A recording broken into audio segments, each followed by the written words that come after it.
সরাসরি চলে যাব কালীঘাটে স্কাইওয়াকের উদ্বোধনে মুখ্যমন্ত্রী মমতা বন্দ্যোপাধ্যায়। দক্ষিণেশ্বরের ওদিকে কিছুটা জায়গা থাকলেও কালীঘাট এলাকাটা ভীষণ কনজেস্টেড এবং এখানে জনসংখ্যা এত বেশি চারিদিকে যে এখানে রাস্তা খুঁজে বের করে একটা স্কাইওয়াক তৈরি করাটা বিরাট একটা পরিকল্পনার ব্যাপার। আমি ববিকে এবং কর্পোরেশনের সকলকে সহ রাজ্য সরকারের সকলকে যারা সহযোগিতা করেছেন আমি ধন্যবাদ জানাবো এই কারণে কলকাতা পুলিশকেও, যে ডে টু ডে যোগাযোগ করবার পর তারা যখন কিছুতেই ভাবতে পারছিল না এই হকার্সদের কোথায় নিয়ে গিয়ে বসাবো, তাদের কি রুজি রোজগার বন্ধ হয়ে যাবে, আমি বললাম না, বুদ্ধি খরচ করো।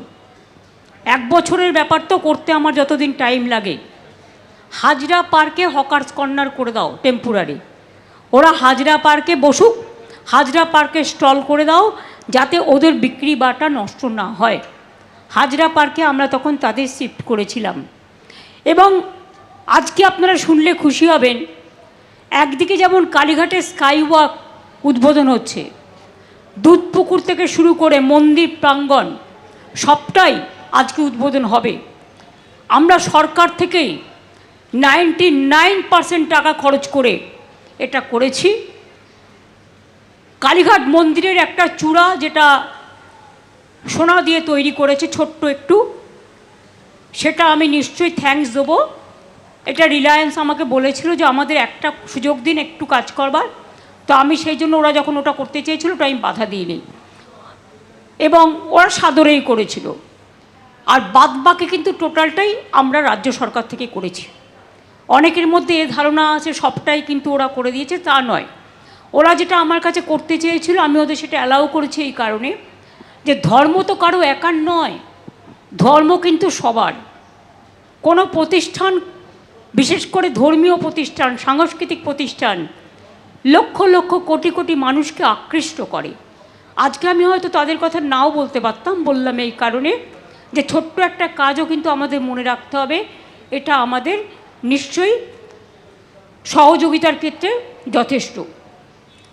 এই স্কাইওয়াকের প্রধান বৈশিষ্ট্য হচ্ছে 435 মিটার দীর্ঘ এই স্কাইওয়াকটি দৈর্ঘ্য, প্রস্থ হচ্ছে 10.5 মিটার, এসক্যালেটার করা হয়েছে 2টো, লিফট করা হয়েছে 3টে, সিঁড়ি 3টে, মূল প্রবেশ ও প্রস্থানের পথ এসপি মুখার্জি রোড থেকে, শ্যামাপ্রসাদ মুখার্জি রোড থেকে, হাজরা রোড থেকে এবং কালীঘাট রোড থেকে, মন্দির কমপ্লেক্স থেকে 3টে জায়গা দিয়ে ঢুকতে পারবেন। অর্থাৎ জ্যামজটটা কিন্তু অনেকটা কেটে যাবে। আর মানুষ মনের আনন্দে একটা তীর্থস্থান, যেটা আন্তর্জাতিক তীর্থস্থান, সতীপীঠ, আমরা অনেক সময় বলি নকুলেশ্বর ভৈরবী, নকুলেশ্বর ভৈরব, নকুলেশ্বরকে বলি আমরা নকুলেশ্বর ভৈরব। যেমন তারকনাথ মন্দির আছে, এখানে আমাদের নকুলেশ্বর মন্দিরও আছে। সুতরাং সবটাই কভার হবে। আগে যান চলাচল কোনো পরিকল্পনা ছিল না। এছাড়াও এলাকা পুরোটাই আলো দিয়ে সাজানো হয়েছে, সমস্তটাই প্ল্যান করা হয়েছে। এছাড়াও আমার হকার্স ভাই বোনেদের জন্য রিফিউজি হকার্স কর্নার বিল্ডিংও আমরা তৈরি করে দিয়েছি। ওরা বলেছিল ওটা এয়ার কন্ডিশন করে দেওয়ার জন্য, সেটাও করে দেওয়া হয়েছে। সুতরাং আর যারা পুজো দিতে যাবেন তাদের ডালার দোকান স্কাইওয়াকের এক পাশে থাকবে, তাই তো? ভেতরে ডালার দোকান আছে, দক্ষিণেশ্বরে যেমন আমরা ওটা করেছিলাম। যাই হোক, আগামীকাল হচ্ছে আমাদের শুভ নববর্ষ। শুভ নববর্ষের আগে আজকে আপনারা জানেন চড়ক পুজো হয়, গাজন পুজো, নীল ষষ্ঠী, সব কিছু এই সময় হয়। সুতরাং সব ধর্মের পক্ষ থেকেই নানা রকম প্রোগ্রাম হয়। কালকে পাঞ্জাবি ধর্মেরও যেমন বৈশাখী গেছে, আমাদের বৈশাখ আবার কালকে আছে, তার আগে উগাডি গেছে, তার আগে আরও বিভিন্ন ধর্মের বিভিন্ন রাজ্যে বিভিন্ন প্রোগ্রাম হয়েছে। আপনারা শুনলে খুশি হবেন, কালীঘাট মন্দির যেমন করা হচ্ছে, 10 বছর আগে যারা তারাপীঠে যেতেন আর এখন যদি যান, গিয়ে দেখবেন নতুন করে সাজানো হয়েছে। তারাপীঠে নতুন গেট তৈরি করা হয়েছে, তারাপীঠ ডেভেলপমেন্ট অথরিটি তৈরি করা হয়েছে, তারাপীঠে নতুন ভোগঘর তৈরি করা হয়েছে, তারাপীঠের ড্রেনেজ সিস্টেমের উন্নয়ন করা হয়েছে, তারাপীঠ মন্দিরও ঢেলে সাজানো হয়েছে। শুধু গলিটা যে সরু একটা গলি দিয়ে ঢুকতে হয়, ওটার কোনো জায়গা পাওয়া যায়নি। নালা একটু জায়গা পাওয়া গেলে আমরা স্কাই ওয়াকটাও করতে পারতাম। ওই রাস্তাও অনেক চওড়া করে দেওয়া হয়েছে, অনেক ডেভেলপমেন্ট হয়েছে। এছাড়াও সতীপীঠের মনে রাখবেন কঙ্কালীতলা বীরভূমে, নলহাটেশ্বরী মন্দির, দেবী ফুল্লরার মন্দির, বক্রেশ্বর, তারকনাথ, বাবা তারকনাথের তারকেশ্বর থেকে শুরু করে নকুলেশ্বর ভৈরব, যাকে আমি বলি, আমাকে ওরাও ভোগ ঘরের জন্য বলেছিল, ওটাও করে দেওয়া হয়েছে। তারকেশ্বরও নতুন করে করা হয়েছে। যেমন ফুরফুরা শরীফেরও অনেক ডেভেলপমেন্ট করা হয়েছে। যেমন শিখ ভাই বোনেরা আমাকে বলেছিলেন ভবানীপুরে একটা গেট করে দেওয়ার জন্য, ওটাও আমরা করছি। এবং জৈন সম্প্রদায় একটা চক্রের মতো করে দিতে বলেছে, ওটাও আমরা করছি। আমরা যতটা পারি জায়ের থান বলুন, মাজিদ থান বলুন, বেরিয়াল গ্রাউন্ড বলুন, মন্দির বলুন, মসজিদ বলুন, গুরুদ্বারা বলুন, গির্জা বলুন, আমি আবার বলি, ধর্ম যার যার আপনার, উৎসব কিন্তু সবার। আমরা সবাই সব উৎসবে মিলিত হই। কেন হই? তার কারণ কবিগুরু রবীন্দ্রনাথ ঠাকুরের গান, সবারই করি আহ্বান, এসো উৎসুক চিত্ত, এসো আনন্দিত প্রাণ। লাস্টের দিকে বলেছেন, সুন্দরেরই পাদপীঠ তলে, যেখানে কল্যাণ দীপ জ্বালে, সেথা হোক স্থান, সবারই করি আহ্বান। আমরা সব জায়গাতেই যাই। আমি অন্য কোনো একটা প্রোগ্রামে গেলেই আমার বিরুদ্ধে লেখা হয়, আমার টাইটেলও বদলে দেওয়া হয়। কারা এটা করে? ধর্ম নিয়ে অধার্মিক খেলা খেলতে নেই।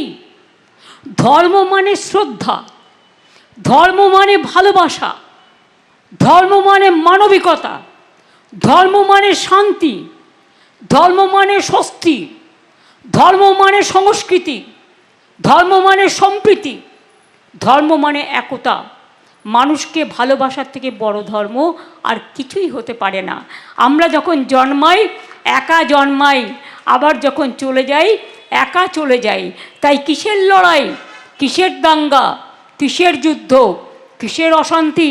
মনে রাখবেন, মানুষকে ভালোবাসলে সব কিছু জয় করা যায়, কিন্তু নিজেকে আলাদা করে রাখলে, আইসোলেট করে রাখলে কাউকে জয় করা যায় না। একটা জিনিস মাথায় রাখুন, যদি কারোর ওপরে কোনো আঘাত আসে, সে অবহেলিতই হোক, সে শোষিতই হোক, সে বঞ্চিতই হোক, সে নির্যাতিতই হোক, সে কোনো ধর্মের লোকই হোক, আমরা কিন্তু তাদের সকলের পাশে দাঁড়াই। আমি সবার কাছে আজকের দিনে পয়লা বৈশাখের আগে মায়ের মন্দির নতুন করে উদ্ঘাটন, যে ডেভেলপমেন্টের কাজ হয়েছে স্কাইওয়াক সহ, মন্দির সংলগ্ন এলাকা সহ, সবাইকে বলবো, শান্তিপূর্ণভাবে গণতান্ত্রিক আন্দোলন করার অধিকার সকলের আছে, উইথ পারমিশন। বাট প্লিজ দয়া করে, সে যেই হোক, ABCDEFGH যেই বা হোক, আইন কখনো হাতে তুলে নেবেন না। আইনের জন্য তো আইনের রক্ষক আছে, আইনের ভক্ষক তো দরকার নেই। তাই আপনাদের অনুরোধ করব, কেউ কেউ প্ররোচনা দেবে কোনো ব্যাপারে, কিন্তু প্ররোচিত হবেন না। প্ররোচনার সময় যে মাথা ঠান্ডা রাখে, সেই তো আসল জয় করে, তারই তো আসল জয় হয়। আপনারা জয়ী হন।